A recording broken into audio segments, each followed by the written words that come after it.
네, 늦은 밤에 올린다는 게 이런 새벽이 돼버렸네요. 자, 우리 3월 20일에 시장, 상당히 좀, 시장 왜 이래? 라는 말하는 말이 나올 정도로 굉장히 어수선했습니다. 시장을 많이 접해보면, 뭐, 있을 수 있는 일이었고, 그동안 또 이런 경우가 많았어요. 근데 이제 나올 때마다 당황스러운 그런 상황이었는데 시장이 도대체 왜 그랬을까? 거기에는 삼성전자가 중심에 있죠. 요 부분을 조금 설명을 좀 드리겠습니다. 자, 우선은 첫 번째, 지금 시장이 이렇게 코스닥이 갑자기 쭉 빠지고 바이오 박살나고 뭐 등등 여러 가지 종목들이 박살나는 모습 속에서 삼성전자를 비롯한 약간 굴뚝주가 올라가는 약간 그런 느낌 아닙니까? 자, 그게 벌어지는 것은 시장에 딱 두 개 때문입니다. 첫째는 공매도, 둘째는 삼성전자. 요 두 개면 다 해석이 돼요. 자, 우선 시장이 그동안 우리 시장이 많이 올라왔습니까? 아니 뭐 눈꽃만큼 올라왔는데 그래도 올라온 종목들은 꽤 올라왔어요. 올해 들어서만 방산주 예를 들면 더블 시세 났거든요. 3개월도 안 돼가지고 더블 시세 났으니까 많이 난 건 많이 난 거죠. 그죠? 자, 그렇게 놓고 보면 시장이 지금 가장 셌던 곳에서 조금 소외받던 쪽으로 시세가 수급이 흘러가는 모습이 보입니다. 여기 이제 우리가 네 가지 분류를 해놨는데 관세 프리 이쪽에 괜찮은 편이었어요. 그리고 최근에 올라오는 게 굴뚝주, 가치주, 요거 연기금이 들어 입질하면서 올랐던 쪽이고, 그 다음에 화려하게 또 움직였던 쪽이 또 테마주가 있고, 굴뚝주 반대 쪽에는 또 성장주, 대표적 2차전지 이렇게 있는데, 가장 셌던 게 바로 방산조선입니다. 이쪽이 시세가 엄청났죠. 그 다음에 이제 엔터바이오는 개별주로서 좀 움직였고, 어제 제일 박살났던 게 방산, 그 다음에 바이오, 이쪽이 가장 박살이 났죠. 방산조선은 가만히 보면 지금 한 1년 안쪽으로 해서 1년 안쪽의 바닥에서 방산조선은 거의 한 3배에서 5배, 6배까지 올라왔습니다. 그러니까 올라온 수준이 여기는 뭐 기존 상승했습니다 수준이 아니고 뭐 대세 상승을 보였던 거예요. 완전히. 그런 모습이고. 그 다음에 바이오 같은 경우는 원래 밸류가 세고 그래서 아마 방산과 바이오가 가장 많이 밀린 게 아닌가. 왜냐면 공매도가 이제 임박했기 때문에 공매도 세력들이 어디를 공격하냐. 공매도 공격하는 것은 뭐 둘 중 하나예요. 붓이라든가 아니면 많이 올랐든가. 많이 올랐던 거에 다른 표현은 밸류가 높다. 그러니까 밸류가 높거나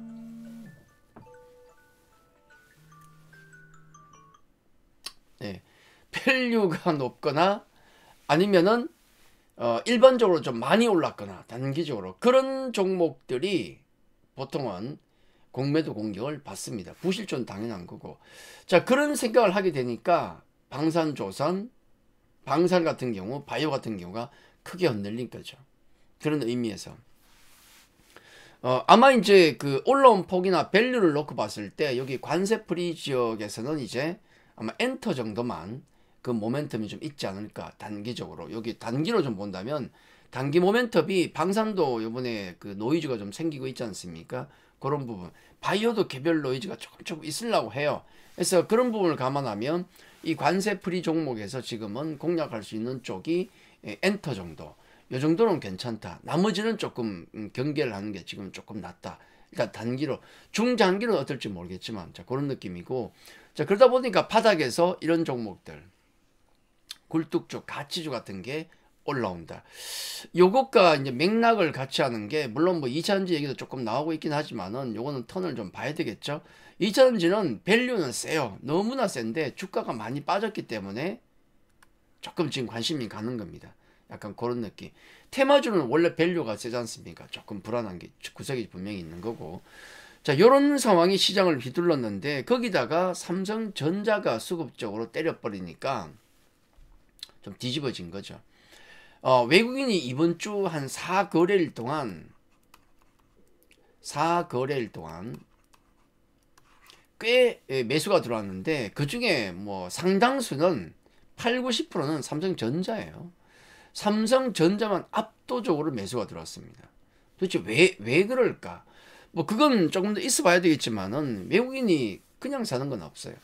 코스닥 쪽에서 단기 매매 막 치고받고 매일 뭐 1000억, 2000억 샀다가 팔았다 샀다가 이거 반복하는데 삼성전자를 지금 사고 있는 모습은 4거래일째 대규모 매수니까 요건 그런 느낌은 아니다. 이게 삼성전자를 사는 것인지 우리 대한민국 증시를 사기 위해서 사는 건지는 아직 모르겠습니다만은 지금 4거래일 사고 있는 모습은 우리 정치적인 리스크가 언제 해소되죠? 이게 지난주 그러다가 이번 주도 그러다가 또 다음 주에요 지금. 그것과 맞물려서 돌아간다 생각하면 이건 시장 전체를 사는 느낌보다는 그냥 삼성전자를 산다는 느낌이 강합니다. 삼성전자와 낙수 효과를 우리가 생각해야 되는데 사적생 얘기가 있네요. 예, 죽자고 달라들면 산다는 얘기입니다.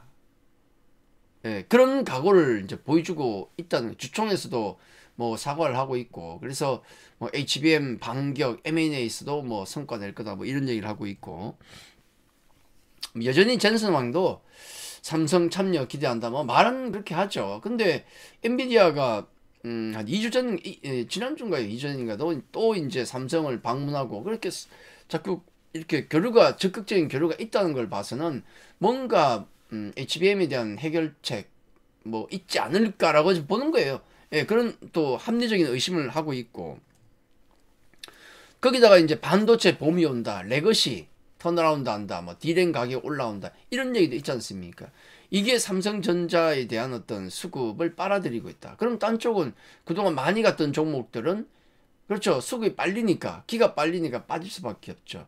그래서 아까 말씀드렸던 공매도와 삼성전자로의 어떤 수급이 몰리는 게 두 개 겹치니까 시장이 이런 현상이 나오는 겁니다. 근데 이게 일시적인 것인지 아니면은 정말 아예 트렌드가 바뀐 건지는 좀 더 지켜봐야 돼요. 그렇죠? 지켜봐야 됩니다. 근데 만약에 이제 우리가 아직은 모르지만 만약에 트렌드가 바뀐다, 뭐 이런 구조로 간다, 삼성전자가 길을 빨아들이는 장이다 그러면은 사실 이 여러 가지 상황들이 바뀔 수밖에 없습니다. 이게 삼성전자 주가의 흐름인데 이 그림은 제가 이제 여러분께 많이 보여드리는 그림이에요. 굉장히 의미가 있는 거기 때문에 삼성전자가 2022년 말부터 주가가 이렇게 올라오는데 상승 채널형으로 올라오는데 하나 둘 이렇게 올라오지 않습니까? 이게 꺾인 게 언제냐면 작년 7월입니다. 근데 그게 단초가 됐던 게 정확하게 외국인의 매수가 단초가 됐고 외국인이 빨간선 보시면 계속 사고 있죠. 그러다가 작년 7월에 정확하게 매도를 시작합니다. 그 매도가 작년 말까지 지속됐어요. 작년 말까지 쫙 이거 보십시오. 주가. 바로 이번 주에 외국인 매수가 다시 들어오고 있죠. 그래서 뭐 첫 번째 이게 그냥 순환매일 수도 있어요. 순환매. 단순 순환매일 수도 있습니다. 예, 돌고 도는 순환매일 수도 있고 아니면 뭐 이게 새로운 뭐 트렌드를 만들 수도 있고 그건 두고 봐야 됩니다. 그죠? 새로운 추세 만들지 두고 봐야 되겠지만은 삼성전자의 어떤 상승을 이렇게 보고 있으면은 삼성전자가 이제 이게 얼마 올라온 거죠? 2022년 말부터 작년 7월까지 한 9배 한 9배 정도 올라왔을 겁니다. 9배가 아니고 죄송합니다. 거의 한 80% 정도 올라왔어요. 더블 가까이 올랐다는 얘기죠. 더블 8, 90% 올랐으니까 더블 가까이. 근데 그 사이에 반도체 작은 종목들은 얼마 올랐느냐?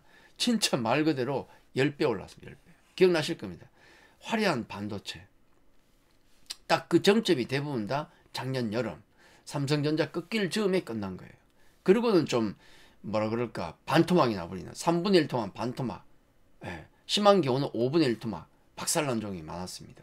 어쨌든 그 올라오는 과정을 보면 삼성전자가 올라올 때 어느 정도 종목들이 올라오는가 이번에는 이 정도는 아닐 겁니다. 만약 삼성전자가 올라오더라도 이 정도는 아닐 거야. 왜냐면 이때는 AI, HBM 새로운 어떤 바람으로 올라왔는데 지금 삼성전자가 만약에 올라간다면 그 느낌은 아니고 전반적인 어떤 뭐 레거시 느낌으로 올라오기 때문에 이때만큼은 올라오지 않습니다만은 어쨌든 삼성전자가 올라온다면 관련 낙수 효과를 보는 반도체 관련주들은 그 이상을 움직일 수 있기 때문에 예의주시해야 되죠. 어쨌든 뭐 3월 20일 어제의 어떤 그런 혼란스러운 장의 모습은 바로 3월 말 시작되는 공매도 그리고 삼성전자로의 수급 쏠림 이 두 개가 만들어낸 합작품이었다. 그래서 두 개는 모두 예의주시해야 되겠죠. 해서 여러분들이 주의해야 될 것은 두 가지가 되겠죠. 공매도 맞을 종목들은 조심해야 됩니다. 그러니까 너무 많이 오르지 않았는가. 그리고 밸류가 너무 비싸지 않은가. 그리고 이제 부실한 어떤 악재를 가지고 있지 않은가. 이런 부분을 체크해야 됩니다. 그래서 앞서 말씀드렸던, 앞서 나갔던 그 밸류, 관세 프리 종목 중에서는 지금 공략할 수 있는 쪽이 엔터 정도밖에 없다. 그렇게 되는 거고. 그리고 이제 삼성전자로 수급이 얼마나 빨릴 것인가. 이 부분은 고민 좀 해봐야 돼요. 만약에 이게 연속성이 있다면 낙수효과 보는 반도체 관련주에게 관심을 가져야 되는 것이고, 이게 단순 순환매로 끝날 수도 있습니다. 이번 주까지 보셔야 돼요. 단순 순환매로 끝나버리면은 다시 그냥 원래 여러분 하던 것으로 돌아가면 되는 겁니다. 자, 요것만 체크한다면 아마 시장 대응하는데 큰 무리는 없지 않을까. 자, 그렇게 정리를 해드리겠습니다. 자, 오늘 내용이 마음에 드셨다면, 여러분 투자에 도움이 되셨다면 구독, 좋아요, 알림 설정까지 해주시면 감사하겠습니다. 제가 뭐 전문 유튜버가 아니다 보니까 한 번 더 말씀드리지만 뭐 일정 시간에 딱딱 올려드리면 좋지만은 제가 뭐 또 나름 하는 일이 있고 바쁘니까 예, 올릴 때 랜덤하게 막 올라갑니다. 그렇기 때문에 알림 설정까지 해주시면 좀 더 편리하지 않을까. 자, 그렇게 말씀드리죠. 자, 구독, 좋아요, 알림 설정까지 해주시면 또 제가 힘을 얻어서 양질의 컨텐츠를 계속 올릴 수 있을 것 같습니다. 자, 여기까지입니다. 감사합니다.